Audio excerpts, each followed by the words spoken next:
Andrew, welcome back to CamBro Conversations, optimized by Pure Sport. Are we ready for round four? Yeah, and it's so good to be here in person as well. I was actually I sort of listened back to a couple of our previous ones just as a bit of prep or whatever, and also in a bid to not repeat myself and say which I do all the time when I do podcast interviews. And I was slightly embarrassed by just how bad the audio was on one of them because obviously I was in my home setup and hadn't got my mic sorted out. So it's very nice to be here Yeah, and in it's a nice studio. the audience are so excited to have you back because we took a photo at an event that we were at through our brilliant mutual Yeah, friend, yeah, Mr. yeah, J. Lawrence, and we put it on LinkedIn. And both my audience and your audience were like, "Oh, yeah, CamBro yeah. Conversations." Do another one. Yeah, Yeah, and yeah. I think it's merited. And for this time, I want to start off with the fact that UK citizens listening to this are no more wealthy than they were 30 years ago. Mm, And in that time, countries like the Republic of Ireland, Australia, and Singapore have all overtaken us. yeah, What's going on? and nearly doubled. Like GDP per capita. I mean, we've talked about it a lot. It was like it's $45,000 per capita in the UK now, which is pretty much where it was 30 years ago. And places like Ireland's north of 100,000, Singapore's like 85,000, America's knocking on at 90,000. Depends how you cut it, but there's no question that for 3 decades now, Britain has been not far off stagnant. And an awful lot of other like G20 countries have just shot the lights out and made loads of progress. And so it's a great place to start, right? And my contention is that kind of there are loads of structural things to unpack about why that's happened. And again, as I said a moment ago, I'm always slightly concerned when we do these interviews because it's the fourth one now that will go over ground. But I mean, if you're comfortable going over old Please do. ground, I guess it doesn't matter. But I guess the new ground that I've been reflecting on a lot at the moment, obviously since Labour came to power, and I guess we're going to have to go somewhat political in this conversation, is this basically the size of the state, the British state as a percentage of the British economy is at all-time highs, right? And so here we are rooting around, there's a 50 billion, hole, and we need to raise taxes again, and everybody's worried, is it going to be inheritance tax, or is it going to be NIC again? Is it going to be, all sorts of different, is it going to be an annual tax on property for people whose properties are over 500,000, which is like X million people in Britain, and we're all concerned about that. And it sort of blows my mind because the smoking gun to me, and if I can mention him, what I think people like Gary Stevenson just get so unbelievably wrong, is the British government today as a percentage of the economy is the highest it's ever been, right? And the irony of that is so government's getting bigger and bigger and bigger, our economic outcomes are getting worse and worse and worse, and there's an incredible correlation, and I would argue causation, because I put this chart up the other day, but so the bigger government gets, the worse wealth inequality gets, which is super counterintuitive. And I guess one of the themes I wanted to dwell on today is this sort of the law of unintended consequences, and the fact that in so much public discourse and in so many matters of our economics and sort of political science, people are 180 degrees wrong about how things work, particularly with economics, right? And it's, you can't blame people because people don't get a sort of deep education in capital markets and economics. Very few people do. But it's annoying because it's so many decades now where there's enough evidence, from real world evidence from dozens of countries over, 2 centuries, that certain things cause certain things, right? And so, for example, the idea that you're going to cure wealth inequality is really bad, right? I agree with Gary Stevenson. It's really bad. It's really, it's having a corrosive effect on society. It's probably going to cause civil unrest. You can understand why people are angry, but you've got to actually understand and interrogate what's caused it, right? And what has caused it is 180 degrees the opposite to what most people think, because most people don't understand what I'm about to say. Because what is the vector that means that bigger government causes wealth inequality? And to understand that, you have to have a pretty solid understanding of the bond market, of monetary debasement, of inflation, of how capital markets work. And very, very few people do, right? So to sort of try and unpack that in a sort of plain English common sense way, basically, if the government borrows loads of money, if the government stretches itself, they then have to use the gilt market, that plays a role in interest rates and inflation, right? And so if you have tons and tons of QE to artificially suppress the interest rate, because that's the only way you can, because That's printing money for those uninitiated. exactly, printing money, that then means that you're crowding out the private sector, and the inflation goes up, monetary debasement. And when inflation goes up, as the Nobel Prize-winning economist Milton Friedman said, inflation is always and everywhere a monetary phenomenon. And what he meant by that, I can't pronounce the word phenomenon today, it's man flu. But what he meant by that is basically, and I've said this before, and with apologies to any of you who've seen me say it before, but like, just a little thought experiment to explain the relationship between lots of money and inflation, because so few people understand this, including every single proponent of MMT, by the way, which we can perhaps come back to. I mean, it does my head in that we have economics professors that are teaching young adults in this country who are just so completely woefully wrong about how the economy works. But we have people in the universities with Keynesian economics, but also but very Keynes, left-wing I mean, views. Keynes did not say you should just inject billions and billions of pounds. He said that you inject money into the economy in bad times, and then you save the money to be able to do that in good times. The biblical, feast and famine 7-year cycle. That's Keynesian economics is not just endlessly money printing and making government bigger and bigger and bigger and Our torpedoing. interpretation has been to do that, though. You're correct. Well, that's what most people understand. Again, there's another example of sort of people having 180 degrees the wrong idea about, okay, this is what Keynesian economics is, not what Keynes said if you actually read Keynes. But coming back to it, so in terms of monetary debasement and how it causes inflation, and crucially asset price inflation, because this comes back to the point about wealth inequality, kind of finish off, square the circle. So imagine if today there's 1 unit of money in the world, right? And there's 1 unit of stuff, where stuff is like metals, oil, crops, buildings, whatever, right? Just it's a simple thought experiment, but this is true. If governments all over the world decide today to just say, actually, as of tomorrow, there's going to be 2 money. Money is now 2. We've doubled the supply of money. There's hundreds and hundreds and hundreds of billions more of money in the world. There's 2 times as much money. What's happened to the amount of stuff tomorrow? There's no more stuff, right? Because factories haven't been able to make clothes or cars or whatever. Farmers haven't planted any crops. Oil companies haven't found any more oil. Rare earth metal miners and cobalt miners looking for stuff for iPhones in the Congo haven't found it. So there's no more stuff. There's twice as much money. What does that mean? Price doubles, right? And that is one of the most poorly understood realities of the world we live in. Now, the other addendum to that in terms of wealth inequality is what also doubles. Like if there's twice as much money in the same amount of stuff, what is stuff? It's the S&P 500, it's Bitcoin, it's gold, it's London property, it's Glasgow property, it's Los Angeles property. So when people advocate the governments come up with a magic money tree and just why not just create more money? We need more government, better government, more handouts, whatever. It's a totally self-defeating thing in terms of real wealth creation, because it's not creating any more stuff, but what it is doing is doubling the price of the stuff that rich people own. So that's whether that's the share price of Amazon or Tesla making Jeff Bezos and Elon Musk stratospherically wealthy, or rich people who own property in central London or Stockholm, or like the list of residential property markets in the world that are at or near all-time highs is almost every single market in the world, apart from obvious places like Moscow, right? For obvious reasons. The list of stock markets that are at or near all-time highs is pretty much every stock market in the world. Where is Bitcoin? Where is gold? Where is silver now? Which I'm chuffed about because I've got quite a lot of silver. But, and it drives me nuts. We have people like Gary Stevenson who are advocating for a policy. I'm telling you straight up, from anybody who's actually properly economic literate, is going to throw fuel on that fire and make it worse and make income inequality worse. And so that the rise in the size of the state has made the world less fair and less equal. And so advocating to increase that still further will make it even less fair and even less equal. And this is something that, I'm wanting to get really into in the next few months in terms of what I write and sort of content for a future book project and my YouTube stuff. Because, I did a post about this yesterday about competence. It's like, you would not want to be operated on by a brain surgeon who hadn't passed their medical exams, right?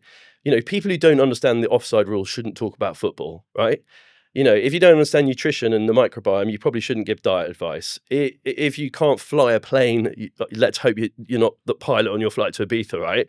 But when it comes to all things economic, we allow people who actually who genuinely, visibly, demonstrably don't understand can I swear on this podcast? When it screw up the algorithm? No.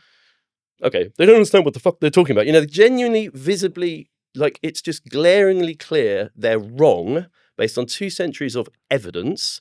And they come with all these spurious, there's a great chart I shared on X and socials recently, which shows it's an agglomeration of big Western democracies, and it charts the rise of wealth inequality alongside the rise of the size of the state, right? And it's clear as day for the reason I just articulated, right?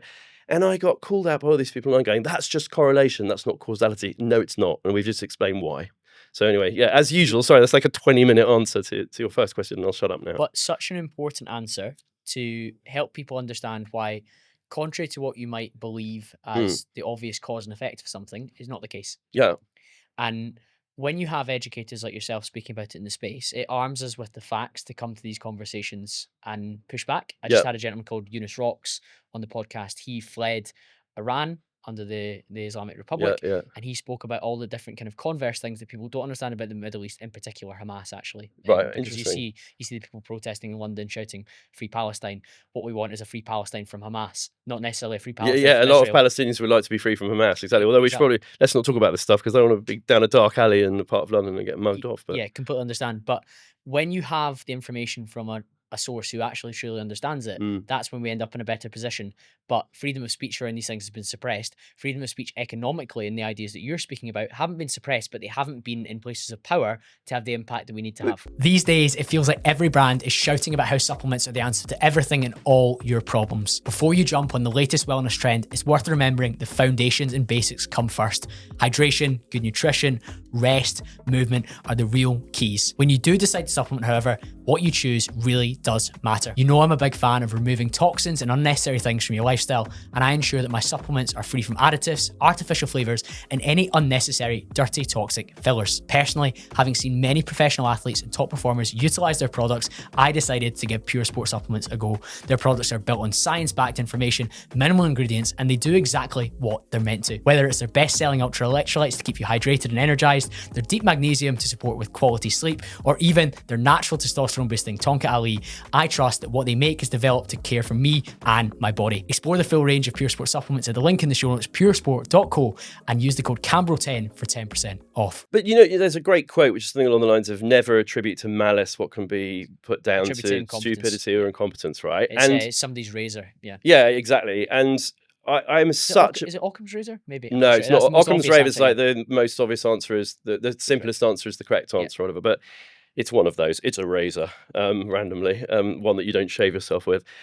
Guys should not try comedy, should I? Let's move swiftly back to economics. I find you funny, Andy. Oh, thank you That's very all that much. matters. That's very good. You and I have a right laugh on WhatsApp. Yeah, quite. And hopefully at various points in these discussions. But like, you know, for example, I hate sort of personal attacks on people genuinely, right? But at the end of the day, we've got a business secretary who has never had any business experience right now. And Rachel Reeves, I think I'm right in saying, became an MP at 31 years old. She entered Parliament at 31. So whether she lied on her CV or whether she worked, whatever job she did, was it HBOS or whatever, right? Which is pretty clear, was a pretty menial, it wasn't a captain of the markets running $100 billion bond book, right? We're pretty sure that's true. Like, I've been capital markets since 1998 with fairly senior roles at very big firms, right?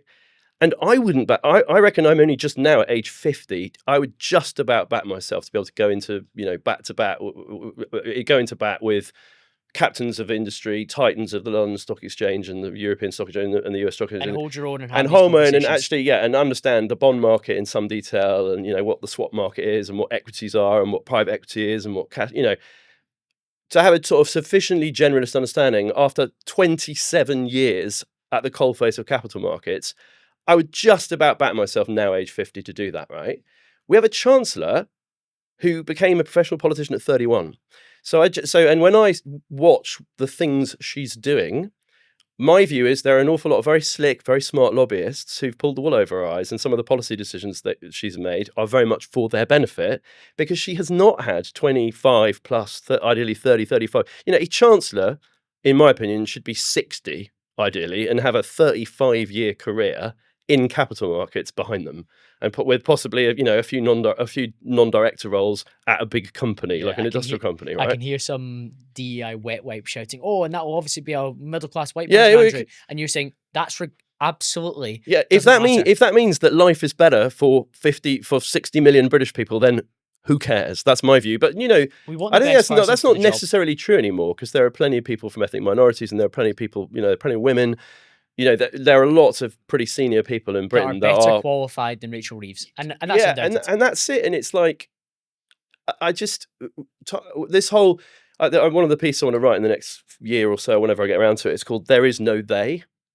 It's like the idea that they, and maybe there's a bit of an element of they. We can come back to Klaus Schwab and the World Economic Forum and Bill The Gates and globalists, yeah. lizard people, and the Illuminati and whatever that may or may not mean. And that's quite interesting to kick around at the moment because it's kind of a lot of the terrible things that are going on in the world do seem to be pointing at that direction without wanting to go too conspiracy theorist. But more generally, like I know from bitter first-hand experience, right, that you can't get the board of directors of a relatively small company to agree to move in some direction, right?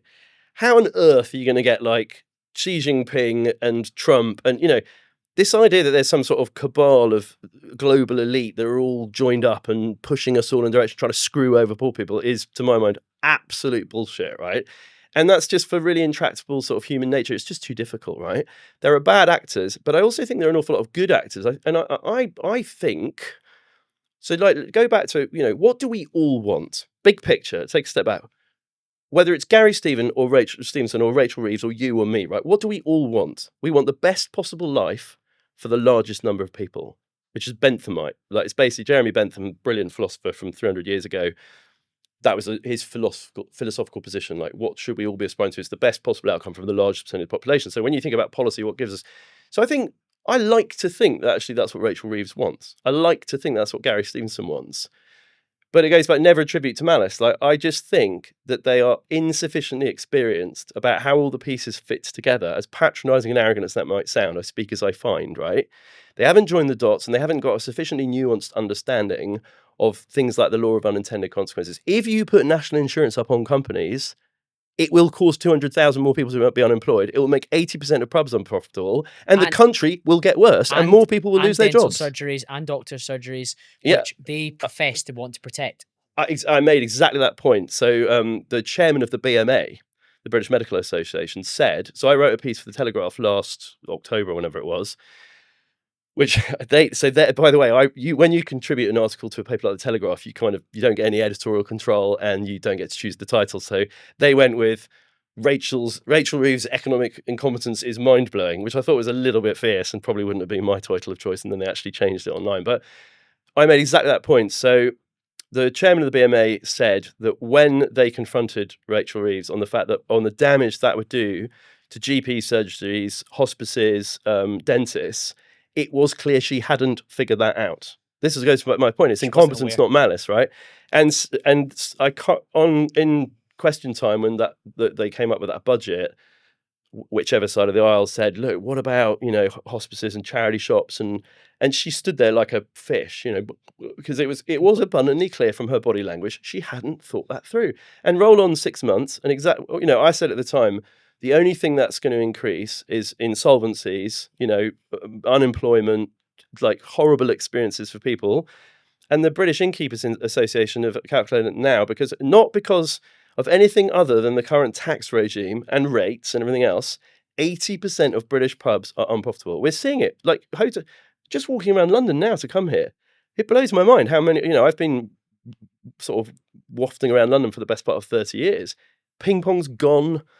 But so many amazing, the ping pong's a dim sum chain of restaurants is gone. There's so many cherished things that are part of my memories of the last few years are gone, shattered. Nightclubs, hotels. Nightclubs is a massive one. Yeah. I would love to hear you on Dodge Woodall's podcast, the Eventful Entrepreneur podcast, and he speaks about how many of the nightclubs are closing on a weekly, monthly basis. Yeah. And it's basically now all the conglomerates that can afford to do it because they have the scale to do so. Yeah. And I see it in Glasgow. But even then, they can't make a margin. Like even true. It's even like, so they used to be, so actually I raised all the money from the stock market and had a few very dodgy nights out in suboptimal nightclubs in second cities of the UK with like Z-list celebrities, which was called Luminar Leisure. Okay. And they used to own Oceana as a stock market listed business. And at the time it was rubbish, but cool. It was like so bad, it was good kind of thing. And pop world vibes. What's that? Sort of pop world vibes. Yeah. Trashy, but fun. It was literally like, EastEnders, actresses from EastEnders coming along and whatever, and loads of investment bankers in suits getting into fights with, I probably shouldn't say that, with like local people from a certain town, which the less said about that, the better. I wasn't involved, obviously. But it was quite funny. But the point is, like, Luminar Leisure went bust like a long time ago. And it was a big, it was the 800-pound gorilla in that sector at the time. And I just think now it's treated, I mean, look, there is a counter argument that we've sort of our going out habits have changed. Young people drink less, and They're more, the gyms are probably doing better, although the margins are still challenging. But yeah, it's really depressing what's happening in the economy. My only pushback on the incompetence argument is that we have people who are ideologues. So they're Yeah. not just incompetent, they're not malicious in their ideology. But Horribly they are wrong. horribly wrong and completely unwilling to change their... To listen to reason. That's right. So I've been fortunate to host Daniel Priestley on the show when I was in Dubai, November 23. Fantastic. I think he's been one of the great voices in this Yeah, space. yeah. And when he went head to head with the ideologue Gary Stevenson, he pulled his pants down. He made a fool of him, in my opinion. Gary, do you know? I think I watched. He won that debate so comfortably. Yeah, well, it's funny, isn't it? That like 70% of the comments are pro Gary, though. That's what Would it be that he's an industry plant being funded? Yeah, That wouldn't surprise me, would it? It's because the extent he came out of nowhere, like, and there is a sort of conspiracy theory. And he's a good communicator in some ways. Yeah, when unchallenged, he has good monologues. He's done the media training, which is like, you have your like 5 talking points and you restate them, like tax, wealth, not work. Like, I mean, the number of people who've regurgitated tax, wealth, not work at me in the last, which by the way is just, you can only say that if you're completely economically literate, because the more you tax something, the less of it you get. So if you want a poorer society, tax wealth. So I guess my only challenge to what you're saying about incompetence is that we have individuals who are completely set in their ways with their ideology, and they're unwilling to flex on that, and they think they're right, and they think that by them being right, they're more virtuous and better than us. Yeah. And we're in a period where people have been conditioned to rather be seen to do good than to actually do good. Yeah, virtue signaling. That's right. Massively, yeah. I mean, they could give countless There's examples. a bit of a kickback at that. I think it's not as bad now as it was 5 years ago. I think we gradually, thanks to people like you, probably. But... Right at the end of the podcast with Daniel, I pulled some niche tweets of his that hadn't really banged, but I really agreed with, and he appreciated that because he gets interviewed all the time, hundreds of podcasts. Yeah. And one of the tweets was, the pendulum always swings back. Yeah, correct. And at the moment, there was a period where we were at what I would call peak woke. Yeah. And it's now swinging back ever so slightly. Most of the corporates are still captured. They still have LGBTQ plus times squared month. They still have these net zero fanaticises that we'll talk about as we go, definitely, which obviously, I'm a big proponent. Another thing that's impoverishing Britain with no impact whatsoever on the ecology, on global warming or whatever. I know. I know. We'll get into by the time we haven't got 3 hours. We'll have to do that. We'll do that next time. So when that's the case, the pendulum is swinging back a little bit, but probably not fast enough. Yeah, well, I'm no longer a conservative. I'm a reversist. Yeah, so economically, that's exactly right, because we've got 4 more years of this lot. And no matter, so, I've been sparring a bit with people on LinkedIn or whatever recently about, people who I sort of agree that something's got to happen, something's got to change. We've got to get rid of this government. It's causing, there's going to be millions more unemployed. The country's we're going to lose all our wealth. Our whole industrial base is going to be hollow. This is going to become a third world country. Like, if you take London out of the calculation, we're already basically on our way to being poorer than Poland and the Czech Republic. And by the way, look at what Poland have done in the last 20 years. 180 degrees the opposite to us, and they have absolutely killed it and grown their economy. David Bell was in that seat just an hour before you. Oh, wow, okay. Our mutual friend. Yeah. And he was speaking about Poland from an immigration perspective, but also they've gone from this shithole communist country to one of the really preeminent economies in Europe. And they did that through decisions which would make a lot more sense to people like you and I, who are pro-small government, pro-low tax, pro-lower regulation and red tape. And that's a little bit of a beacon. And I think one of the talking points I wanted to discuss with you was that one of our opportunities to go towards that was Brexit. Whether you were for or against it, it was an opportunity to get away from these supranational organisations, which I'm strongly against, like the WEF, like the UN, which I believe are satanic in their origins. That's a great conspiracy theory to get back down to, but we'll park it for the minute. Let's see. We'll maybe do a Patreon special where you and I just go completely off the handle. If you guys would like to listen to that, let me know. Hopefully the aliens will have arrived by then. We're only, 2 weeks away from Atlas 3I arriving or whatever. You see, they're testing the emergency... Somebody was tweeting literally today where they're testing the emergency, whatever, and it's like, I've opted out of that. You can opt out of it on your iPhone. No, I want to know when our green friends touch down in a couple of months' time. That'll be a scare story though. There's this conspiracy theory called Project Bluebeam about that, but we won't get into that. But when you have these situations, Brexit was an opportunity to be a low tax, controlled immigration of people that you want to come into the country. And we squandered that opportunity. Massively, yeah. And so Brexit I found incredibly hard, right? Because I'm a small government libertarian. I believe society is better and people's lives are better, demonstrably based on 2 centuries of economic history and evidence, with smaller government and lower tax, right? To me, it's just Anybody who doesn't think that is not paying attention to the facts, right? All the ones you laid out at the start of the episode. Yeah, and a whole load more, right? And just comparative, just compare the trajectory of, look at what's happened since the Second World War, and look at the countries that have done incredibly well, and look at the ones that are ossifying and have terrible outcomes, and society's getting worse. It's just clear, right? And I acknowledge that could be, you can say that's an opinion, not a fact. And we talked about Scandinavia last time, which we can perhaps come back to. But I've done what I always do. I've lost my thread. Remind me what we were talking Brexit about. was an opportunity. Oh yeah. We could have become the Singapore of Europe, in my opinion. And so Brexit, so I basically I can't be for spending like 20 billion quid a year on, the EU. This is, I guess lots of people know this. It was perhaps from Brexit, but so they moved the whole European Parliament from Brussels to Strasbourg every month, right? And it cost X $100 million, like because they could never agree, and it was like to keep the French happy, and which is just like. Rule of thumb, don't keep the French happy. They lose all the wars anyway. But that's not strictly true if you go back further in history. Remember 1066, we are basically French. Better, yeah, correct. When we had armour. But we digress. But so I'm absolutely against, regulating the length of sausages and bananas and all this sort of, and just spooning hundreds of billions of euros and of our pounds into insanity, right? This is a really bad thing to do. I am, however, quite for the free movement of people's, like people who qualify, not illegal immigrants. Those are two. I think Elon Musk did a tweet about this the other day. There's a difference between legal immigrants and illegal immigrants, right? And if you want to have a thriving society and quality people and stuff, it's great to have, energetic. So, for example, I got loads of European friends who live in London who were having a complete nightmare because of Brexit. And it's like, we didn't need to put ourselves through that, right? So there could have been some kind of middle way. But you're right. I guess one of the really key things about Brexit is take the wine industry as a sort of a vignette that illustrates this, right? And I know about this because I've got some family that are in the wine industry and quite a few mates that are in the wine industry, and I drink quite a lot of wine as well, which marries quite nicely with those things. But the administrative burden that we, Britain, have placed on the wine industry since Brexit is like a multiple worse than what the rules were pre-Brexit from the EU. And that is illustrative of that has happened. It's like this terrible British habit, or a certain kind of British person, which is like, oh, we need to, form 3PX. It's like, the bureaucratic load. So yeah, absolutely. Like, I don't really know what my view. I couldn't vote for Brexit because I saw it as a really bad binary, unnuanced sort of approach to things, and I knew it would be trouble whichever way it went, right? And there are compelling arguments for both sides, but what is absolutely clear, whatever your position on it is, we absolutely squandered the potential, and that is a tragedy. By the way, just before I forget, because it was a point we moved on from, and I wanted to remember this. What is the name of the lady who's just come from was she deputy under Andrew Bailey, and she's now the senior economic advisor to Keir Starmer? Minouche.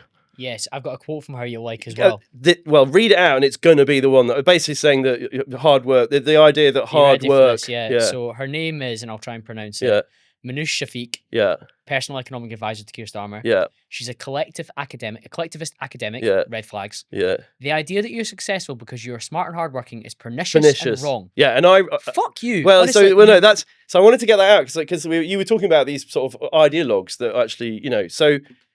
I replied to somebody who posted that the other day, saying what is pernicious and wrong is Minouche Shafiq, right? And then I posted a link to, do you know the Founders podcast, David Tenra? Yeah, listen to that. Because I've been listening to it a lot recently. I'll sort of wake up too early in the morning and doze through an hour of whatever, and he's done 400 of them or whatever, right? And I've probably listened to 30 of them over the last how many months since I discovered it. Without question, whether it's Henry Ford or Elon Musk or any of the sort of that's terrible. I can only think of two, having listened to about 30 of them. But anyway, you get my point. Bezos, whoever. But these people who have done and Bezos and Musk and all these modern day ones are kind of perhaps less instructive because they're freighted with kind of all the hatred of billionaires and stuff. But go back to people who've done extraordinary things, like the Wright brothers, aviation, or Amelia Earhart, the lady who got lost over the Pacific, was the first woman to fly solo across the Atlantic. Absolutely extraordinary, world-changing people who've delivered so much for our species, right? The people at the vanguard of humanity. If you ever listen to or read, if you read their biographies, which I also do, or listen to a podcast like Founders where he goes through their biographies and articulates and makes all the points and gives you all this evidence, you cannot possibly hold the opinion that that woman has just articulated, because you're wrong. You are wrong, because every single one of these people was driven and committed and suffered setbacks and had to have resilience and grit. They went through years of misery, and to say that, and then they finally achieved the amazing thing they achieved. And in some cases, they became very wealthy. In other cases, they had a breakthrough and cured diabetes or whatever amazing thing they did for the world. And it's just factually wrong to say what she says. I don't know how any thinking person that actually analyzes the record of historical reality can hold that opinion. And you're right. So that's why I wanted to go back to this. You can see I'm quite exercised by it. But to have somebody like that advising our Prime Minister on tax is extremely bad news, without question, because they're just wrong, fundamentally wrong. It undoubtedly is. And people like that, they have such a zero-sum view of things. And that's one Correct. of the criticisms of Gary. If somebody else does well, like, for example, I've grown this podcast through a lot of hard work, blood, sweat, tears, and a lot of passion as well. For me to now hopefully be having a positive impact on the thousands of people that listen on a weekly basis is really fulfilling for me. How in any way was what I'm doing pernicious? Yeah, I mean, Not at all. it's mind blowing how you can believe that. I want a rising tide to raise all ships. Yeah. If you choose to spend an hour listening to CamBro Conversations, or choose an hour to listen to Modern Wisdom, or insert another great podcast, the people who's hosting it, yes, it's financial endeavor sometimes, but it's something that's been created to try and have a positive ripple effect. But I think that, I guess that's my point about listening to the Founders podcast about these people who've done extraordinary things, is I think people like her just have no grasp whatsoever of just how hard these things are and how hard you have to work. They think for somebody else to win, everyone else has to lose. And that's not true. And that's what we've also, I always like to go back to this. We talked about this last time. People like that also, to your zero-sum point, right? And an awful lot of people are very negative about the state of the world today, are blissfully ignorant, or they fail to realise just how extraordinarily far we have come as a species, and realise why.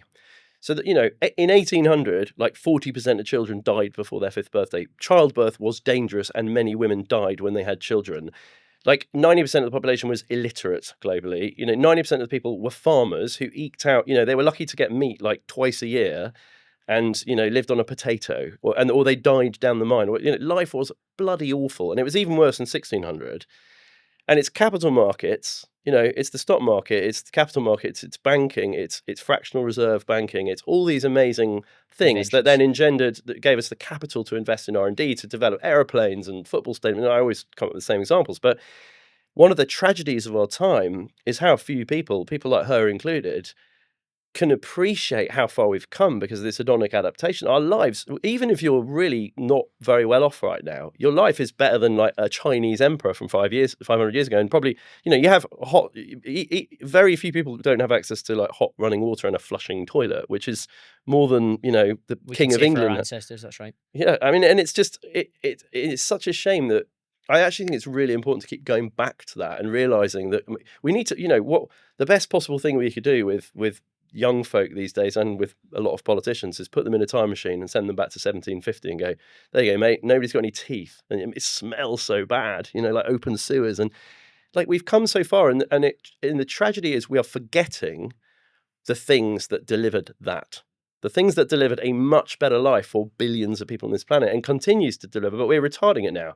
Like, we're now getting to the point where because we forget these lessons of history, policy is slowing it all down. There are pockets of the world where it's still steaming ahead, but particularly in the UK. I mean, as we said half an hour ago, and what's the evidence for that?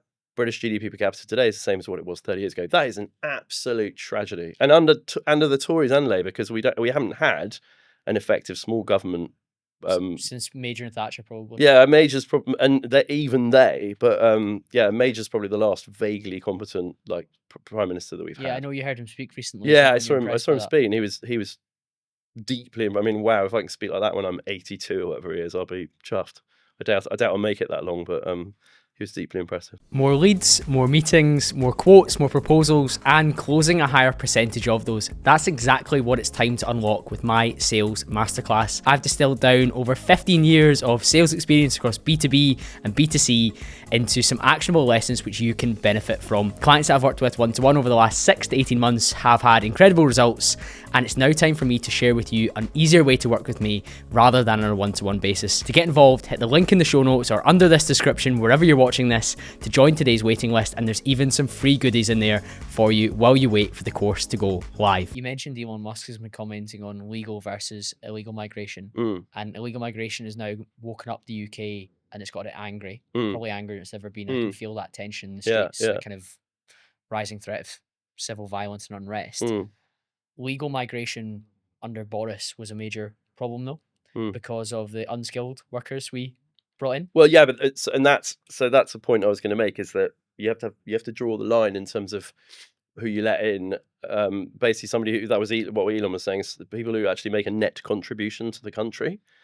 And so you can't, if you just shouldn't let in people who make a net, net detractors from the country. That's right. Sure. And if they're bringing all their family here as well after they've passed through the 2 years or however long it is, that's people that are going to be dependent on the state for almost their entire life too. So the tax burden in the UK is being eroded by people with wealth and the ability leaving. Yeah. While and millions we're bringing of people, more people, millions in, who will extract from the tax base rather than contribute. Yeah. What a deadly mix. Yeah, correct. And it is a really, although I do find it quite difficult sort of ethically, right? Because I can't remember, I was listening the other day, Britain has Britain could afford this for a long time, right? Because it had an empire and we were supernormally wealthy as a nation, with a preeminent hegemony in the Victorian era and whatever, and before that. And it is a good thing, there's that wonderful Ellis Island in New York, right? Which was where all the, all the Jews and all the Italians and all the Polish and all the Germans and all the Norwegians. I mean, there's a massive influx of like impoverished Europeans. And there's a quote in Ellis Island, which is something like, "Give me your multitude of impoverished masses, poor." I can't remember the quote. It was a great quote, right? And I should remember. I'll try and remember it for next time. But the basic idea being is that America threw its arms open and allowed people to come to America, and it was a wonderful, it's kind of part of what built America. For me, it's a percentage thing. Well, yeah, America did have the whole of like the agricultural and other resources available to it for 50 states of the United States, which was rather more than Britain has. You can afford to take a chance on a percentage of people who may come here with nothing and build and scale and become something great. But it's the sheer volume that we're taking in that's the issue. Yeah, and I think that's right. Although 1 in every 25 people that's here came in the last 4 years. Yeah. In the UK. But that's why the streets look different. That's why the culture is changing. That's why it's eroding. It's a really interesting one, because I think with the problem is we don't have any of what I'm about to say, right? But with the right education, with the right systems, with the right technology, with the right government, with smaller tax, with you could have, America absorbed tens of millions of people, and it built the modern age. It's why we have airliners and why we have Boeing and all this sort of stuff. And the other sort of slight counter, I kind of hear you and I have sympathy for it, but I think we could take on like a few more million. What if you go up to Yorkshire, there's still plenty of space out there, and we've got lots of fresh water and whatever. It's just we have a crap polity and a crap economy, and we have a government that's just this vampire squid that's just sucking the life out of Britain, right? And we have 6.5 million people on benefit, and 53% of the population are net takers from the state and not contributors. You could have immigration if all of that wasn't the case, and these people were dynamic and joined businesses and did amazing things, like a lot of Indian immigrants did in the last 50 years, and Caribbean immigrants. And interestingly, David was speaking about this, and a previous guest of mine, James Cooper in Dubai, was speaking about this. The people that came then were the go-getters from their society. Yeah. What we're importing now is the people who came here actually don't like from their former country, and they're unhappy. It would be like us exporting a council estate where it's generations or particular generations from some houses that have never worked and never will work. Yeah, we've brought that in. Yeah, I think. Well, look, the evidence is that that's clear. Again, I don't want to push back on this too aggressively, but and I don't know the answer on this. Right, I think it is a hot potato, and it's something I think about a lot, but I haven't really fully formed my opinions on it. But a couple of things to say is the nature of like compounding and how economics works is that it's always a tiny minority of the population that create vast amounts of economic wealth. So actually, you could have like 1,000 really poorly educated, immigrants who contribute nothing, and you get one really brilliant one that wins a Nobel Prize and sets up a £300 billion company, you're net And we love these stories positive, and right? we love these people, but I guess there aren't any of them. The evidence is we're not seeing any of these people. No, the evidence is that we're stacking the deck so far in terms of volume that it's and hard to sustain. crucially, but crucially to your point, we can't afford it right now because this country is doing everything wrong. But what I did, the other just come back on that, I wanted to think about is, just because as I think about this is, so when I was a teenager, we moved to Amman in Jordan, right, in the Middle East, and I think I'm right in saying, and I should double check these numbers, but it's this kind of ballpark, and whether the numbers are 100% accurate doesn't matter. The point is the same. The population of Amman, when I lived there in 1990 to 1994 or whatever, was 450,000. Population of Amman today is 4.5 million, and they're basically all refugees from Iraq and Syria and Lebanon, because Jordan's like one of the few people. So imagine that in the British context. So we have immigration, it's terrible, all your points are valid, but there are countries in the world where, so that is basically, that it would be the equivalent of us having like 30 million immigrants in the last 10 years, 20 years, right? So there are countries out there dealing with that.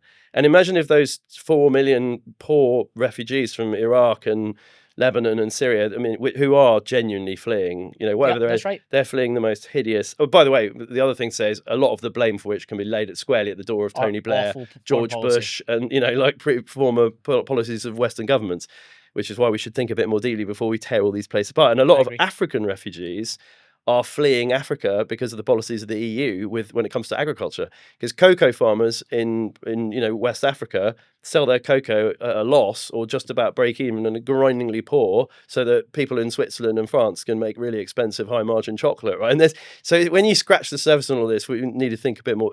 What we should do is stabilize those countries, is be less rapacious in how we rip the arse out of them economically, and then people wouldn't want to come on boats and come to the UK. But what we also shouldn't do is have 6.5 million people on benefits and have everyone in those countries go, well, geez, all we need to do is get to Britain and we'll be put up in a hotel. That I agree with. Yeah, completely agree. And I think it's really helpful to have a nuanced conversation with you about it, because we end up not at a middle ground, but at some sort of ground where we can actually succeed. Well, look, and it's a really, it is a really, as I said, I don't know the answer, and I feel, so it's like things like, what I do know, and I've been approached recently by one of the branches of Reform to come and speak at some of their events about economics, right? One in Birmingham this weekend. Right. Well, this is in a few months' time in London. And I was I'm a bit reticent to get involved in politics per se. And I've also been approached by somebody who wants me to look at the Advance UK, Ben Habib's outfit. And what I know is we bloody well need a small government, economically literate, fiscally responsible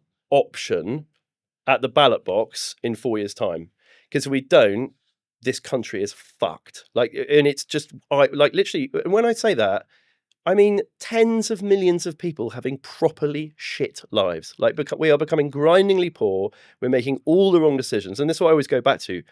What I care about is the best possible outcome is people have good jobs, highly paid jobs that are fulfilling, that aren't crap. By rights, given the way technology is going, AI and robotics and biotech, and there should be tons of amazing new technology. We should have tons of high-paying jobs. The government should then have a really high tax base, and then we'll be able to pay for the NHS and elderly care and all this stuff we need to pay for. We're doing 180 degrees the wrong thing, month after month, and under regime after regime, Tories, Labour, whatever. We need an electoral alternative. And what kind of shits me at the moment is that the electoral alternatives are all being framed in terms of the immigrant discussion. I think a much more valuable thing, like Reform. I have a Ugandan gardener. He's a fantastic guy. I love him to bits, right? He is genuinely frightened of the idea of Nigel Farage being Prime Minister. And I'm like, well, look, my view is if Farage and co between now and the next election articulate a really sensible economic policy and tax policy and national insurance policy and stamp duty, and if they basically do what Australia's done, and I know that means I always do this, is why I lose my thread and I cough, but if they articulate a set of policies which I think are going to make this country much better and improve the lives of tens of millions of people, I will want to look through whatever fearful stuff people have about immigration and vote for them. But I don't want the focus to be all entirely on their stance on immigrants. But I- sadly, I think they're do doing not, that to win I do votes. not right? want a one-issue party. Exactly. I really dislike the Scottish National Party because their one issue is an independent Scotland, which I'm not in favour of. I'm a unionist. But at the Yeah, let's be small and poor. Yeah, yeah, but I'm sorry, and then online to Brussels and Strasbourg. yeah, Fuck yeah. that. Did you? Who was it? Was it? Who was the guy? Alex Salmond Yep. did that wonderful speech about like will you forgive me, an arc of prosperity, which was basically like Norway, Iceland, and it was literally like 2 or 3 months before the Icelandic banking crisis, and he was like, It was like one of the stupidest speeches ever. Yeah, I mean, among a number of other interesting things that man did. Yeah, quite. But when we have one-issue parties, it becomes too one-dimensional. Yeah, We correct. need reform, or whatever force it is on the centre right, to have a suite of policies which sort out the UK in the way that we would like it to be. Yeah, sorted. yeah, yeah, One of my big challenges is you do have a split. You've got Rupert Lowe by himself. yeah, You've got Ben Habib with Advance. You've got Farage with yeah, and Reform. co. Yeah, Let's quote unquote unite the right and have one yeah. coherent And party. you've still got the Tories. I They're think going to they're- get some of that I vote, th- right? I think they're finished. Yeah, I think well- they're captured by the globalists because our Babdock is a member of the WEF. Yeah, And right, so right. I think Badenov. I think you're, Badenov. Yeah, Yeah. yeah. I think you're finished before you've even started. But that's what's so. This is what's so depressing. Is like we've only got 4 years for somebody to cobble together enough of a consensus and an economic an alternative to this horrendous monopoly that is destroying millions of lives and making the country worse. Literally week by week, this country's getting worse. Like, you know, pubs closing, hotels closing, businesses shuttering, people leaving. Millionaires leaving, It's yeah. awful, right? And it's not just millionaires. Many of my friends who are future millionaires Yeah, have left as 100%. well to New York, to Dubai, yeah. to Portugal. And I mean, we can unpack that bit. This bloody, again, stupidity and incompetence. So there's this argument online. There was this left-wing think tank that came up with the most, like, it's just laughably bad analysis. They said, oh, well, even if 20, you know, they're disputing the Henley and Partners analysis that says 16,500 left last year, and it's like 25,000 in the last 2 years, and it's forecast to be another tens of thousands, right?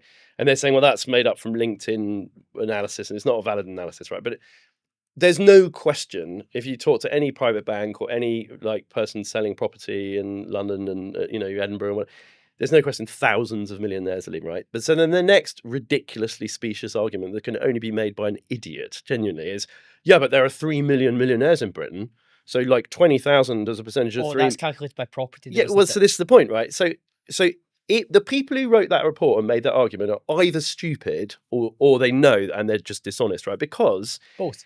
Yeah, probably stupid and dishonest. But it's just, and it's hilarious. You see these, like Paul Lewis is this journalist at the BBC who I just think is so damaging to our country, as I said, and we can maybe come back to that.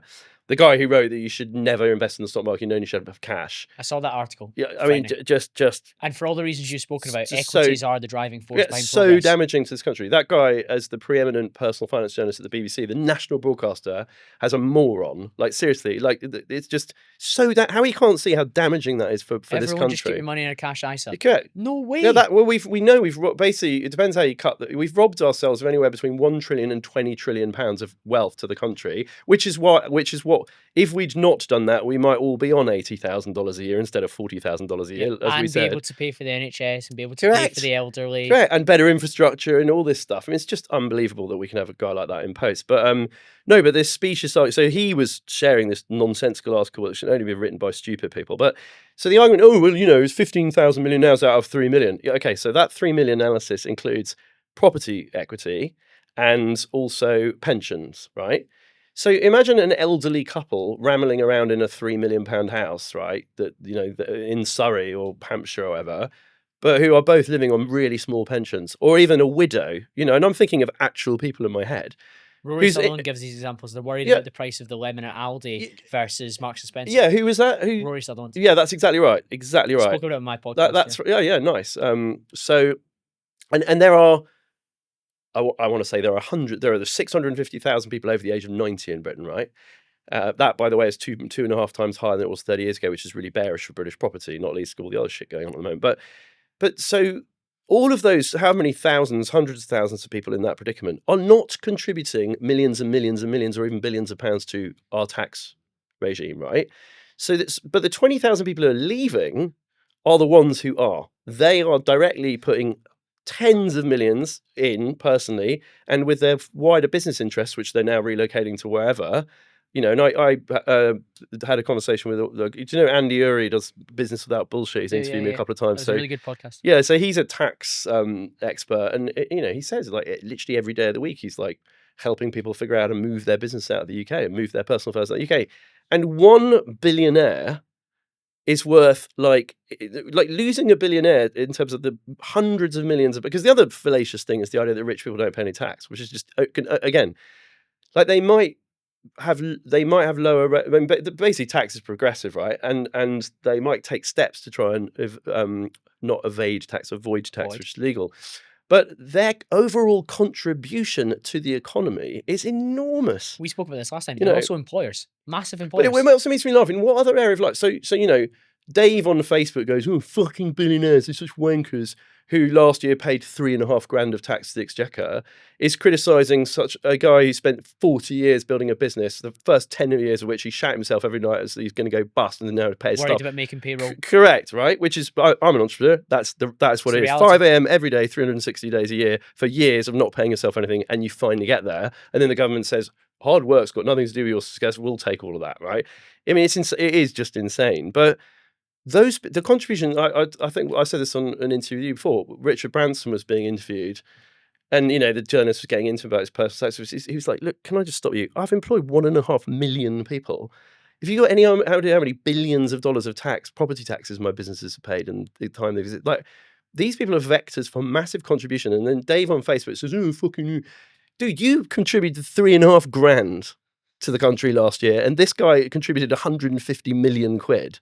Are you really going to in what other area of life would that be okay? Andy, I got asked. It's just nuts. On one of my solo Q&As I do every 10 episodes with questions from the audience on my email list and Patreon, and one of the questions was about the extending the voting rights to 16-year-olds, and I toyed with the idea that you should have to have paid tax to be 100% to be able to vote, or have to be a net contributor to the tax base. Yeah. You have to basically pay about 17.5k in income tax to be a net contributor. Yeah. Now I think that's the extreme end of things, but that's maybe what and pass an exam on economics and history, and then and then have some politicians we actually want to fucking vote for. Obviously the hot potato there is pensioners, right? Because you think about all the really because again, I mean, the idea of letting 16-year-olds vote is just, and it's also so transparently self-serving, isn't it? It's like, Well, the old... They show up the demographic. Of yeah, and there's this one, which is also why you have such high immigration, because, that's... Well, Tony Blair knew that. He was the first one to know But there's that brilliant quote, was it not John Maynard Keynes, but it's a really famous quote, George Bernard Shaw, I think it was. It says, if you're not a socialist at 20, you have no heart. If you're not a capitalist at 40, you have no brain. Which I think never truer word. I was really left wing at university. Really? I was a left wing. Andrew, I came out the wing. And yeah, correct. You were. Yeah. Well, I was going to say I was really left wing. I was reading, the Communist Manifesto, and I certainly was. I was left. Like I basically had a real concern about impoverished people and struggling people, but over growing up and reading 1,000 books and working in the real world, I've realised that the best outcome for people whose lives are challenged is delivered by small government and private enterprise, not by inefficient, terrible big government that robs the country of wealth. Because you need wealth. Have you ever rubbed beef fat on your face? Sounds crazy, but that's exactly what I've been doing since January this year, when I decided to start using a much cleaner and safer moisturizer. I've been down the rabbit hole on hormone disruptors and all sorts of stuff that's in our environment that is not good for your natural hormones, especially your testosterone. I now have a filter for the tap water. I don't have fluoride in my toothpaste. I hardly eat any ultra processed foods, so it was only natural that I decided to look at what I was putting on my skin. After all, your skin is the biggest organ in your body and absorbs a hell of a lot. So in January I switched to Notox Towel Face Balm. It only has 4 ingredients, they're all natural and there's no disruptors in there. Well, of course my skin continues to look and be as good as it ever has, so you can benefit from that too. Hit the link in the show notes, notoxskincare.co, and use the code CALL15 for 15% off. In the time we've got left, can I ask you about Truss's plan when she came in economically? Is that something that on reflection might have been a better plan than people? Do you know, it's interesting because I've been meaning to read. I know her book's been she's such a figure of. Do you listen to Dead Ringers on Radio 4? I used to watch it when it was on television. Right, so Is that the impression show? Yeah, and it's still on. It's John Coleshaw, and it's still on. And I like don't listen to it on the radio, but yeah, okay. So it's honestly, it's on. They do like a 6-week run of 6 episodes, 2 or 3 times a year, every few weeks, and whenever it comes, it's Friday night, and I sort of go to sleep listening to it because it is laugh out loud funny, and the Liz Truss character is just. Has he got it to a T? Yeah, it's just genius. Well, whoever the female actress is, she's. And it's just, you listen to that and you think, oh, poor woman. Like, I mean, and also just the general, like, I love the Daily Mash, which is not, it's a brilliant, like all the articles about Liz Truss's economic policy. Some of the articles, you wouldn't even put it past being true nowadays. Like the Angela Rayner situation, who's just resigned while we're recording this. Yeah, 100%. Yeah. By the way, did you see the Angela Rayner, like, grime track that's been doing the rounds? No. Just to Google Angela Rayner grime, some genius producer's done it on AI, like, I got 3 houses, like, it's just she's throwing money around. And David Bell just sat in that seat and went, Angela Rayner's got more children, she's got GCSEs, and that's true. And that's somebody that's in power or has been in power. Yeah, Deputy Prime Minister. I mean, it's just it's mind blowing. But I don't want to get into character assassination. Okay, but to go back, so anyway, the point I was to make is, she's obviously bless her. I mean, to be fair, she is a woman who couldn't find a way out of a room. Did you ever see that? She did a press conference and the exit of the room was there, and it was almost like a Biden type moment. She went to the back of the room, and then everyone and people were sort of going, and then she was guided and she'd come in that entrance like 10 minutes before. But anyway, that's a bit harsh, but it was very funny to watch. But look, I think she had a lot of the right ideas about smaller government, lower tax, whatever. But again, this is one of the most important things you do as a politician is develop support. Like, you have to get buy-in to your policies. And her and Kwarteng just came in and went, we're going to do this, we're going to do this, we're going to do this. They didn't cultivate the city. They didn't, it becomes a self-fulfilling cock-up if you just do stuff without, building consensus and bringing people along intellectually.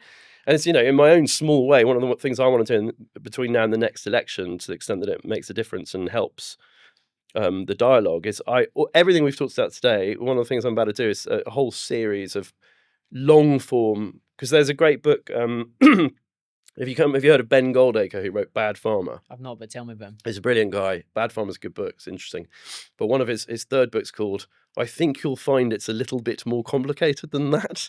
And I wish he hadn't already written a book with that title, because I think it's such a good title. But I basically want to do a series, all the things we talk about, like, big government and income inequality are correlated, and the reasons for that, and explain all that stuff. And, I think an awful lot of the things I want to say, and I hesitate to say this in case I get, but would be aligned with the things that people like Liz Truss wanted to do. But you have to build consensus, and you have to convert people before you then just shoehorn it in and have the guilt market explode, which is what, and then it's very easy for all the naysayers and all the voices off to go, see, you're shit. And they were desperate for that to be the case. And she should have known that. Yeah. And her advisors, who I think some of the civil servants in the UK are amongst the worst. I think it's one of the reasons we didn't get a proper Brexit either. Yeah. Well, and they should have been in her corner to tell her how to play the game to get the result. But that's a really good point. The blobocracy, right? And that's I can't remember what. So there's something like, is it 35,000 or whatever? There's like 35,000 jobs that are either directly or indirectly appointed by the president. Like an incoming in the US, the Pentagon and the Treasury and whatever. And like famously, because it's like 35,000 jobs, usually they only like reappoint like a few thousand, and by the end of a 4-year electoral term, which is a big part of why a lot of presidencies are 8 years, because it kind of takes that long, and then they all starts again, right? And and it might be a much bigger number than that, but the broad point being is that somebody was saying that whenever it flips from, post Obama, like quite a long time after Obama was out, the bureaucrats in place at all the relevant departments were still the same people, basically. And so you have this, and it's exactly this is the blobocracy in the UK, is that civil servants in the UK, we've had many, many years of a certain kind of person going into the civil service, and they're not what they were 100 years ago, which was the best of the best. I mean, Britain conquered the world with the civil service that was like a fraction of the size of the one we got right now. Now it's bloated in a mess. Yeah, and it's like, it's very, very hard I mean, this is a sort of not exactly a secret or a controversial thing to say. A lot of people have written about this. It's very, very hard to get genuine change out of any of the government departments in the UK because there's just this really And therein sclerotic. lies some of the challenge. If we do get a coherent and clear plan from a reform government that we can get behind, they will still struggle to implement what we You want. know what? I'll say something really naive, and I appreciate we're running out of time. But so I had a lovely comment on a post that so it was the interview I did with Jay Lawrence. Yep. And it did the whole, oh, everybody fucking hates Jeff Bezos, but like, let's say Amazon's worth 3 trillion and he's got 10% of it. He's 300 billion, and that means he's created 2.7 trillion for everyone else. And also at the same time, all the amazing things Amazon has given the world, which I won't unpack now, right?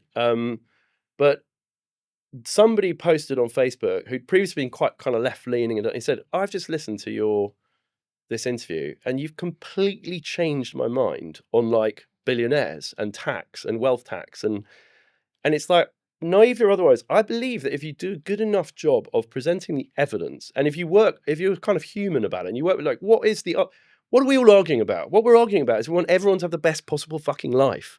Like, honestly, like, you want the same, we want the same. I'm just telling you, you're wrong, and here is why you're wrong, right? And if we all work backwards from that reality, I think if you can do a good enough job at that and convert enough people to what actually fucking works in an evidence-based way, then you can finally, if I could convince a few senior people in government ministries who believe what Munish Safiq believes, which hard work isn't the reason for success, like, fuck's sake. Like, if we can convince a few hundred people in the Treasury that believe that and are holding Britain back as a result, I think it's possible, and it would be great. You say good And it enough, happens. Andrew. I think you're doing a fantastic job. I love the way I cough at that very moment. Thank you. Yeah, I think you're doing a fantastic job. I think the listeners feel that way as well. I love having you on these conversations, and I'm sure they do too. If they want to continue the conversation and check out some of your stuff, where should they head towards? So I'm very proud of our YouTube channel now, because we've only started it a couple of years ago.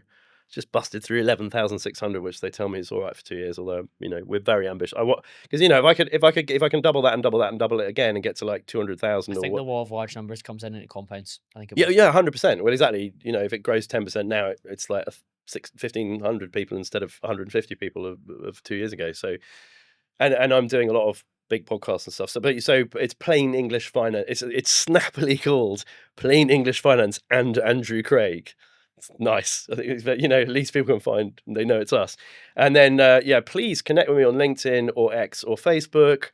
Obviously Amazon, all my books are on Amazon. My new book is How to Own the World Before You're 30, which is coming out aimed at under 30s, because that's the most important demographic for. What's your date on that one, Andrew? November the 20th at the moment. I proofed it again in the 5 hours yesterday. It's doing my head in, but we're nearly there. And by the way, that book, even if you're 40, but basically it is effectively the new edition of my first book that's now 10 years old, plus a little bit of Live on Less, Invest the Rest, plus a little bit of Our Futures Biotech. So all the good stuff. Yeah, hopefully people like that. But yeah, and plainenglishfinance.com. Sorry, I've got to be a bit slicker about it. This is where you go. It will all be linked in the show notes. Andrew, thank you so much. And thank you to the listener. I'll be back to speak to you all again very, very soon.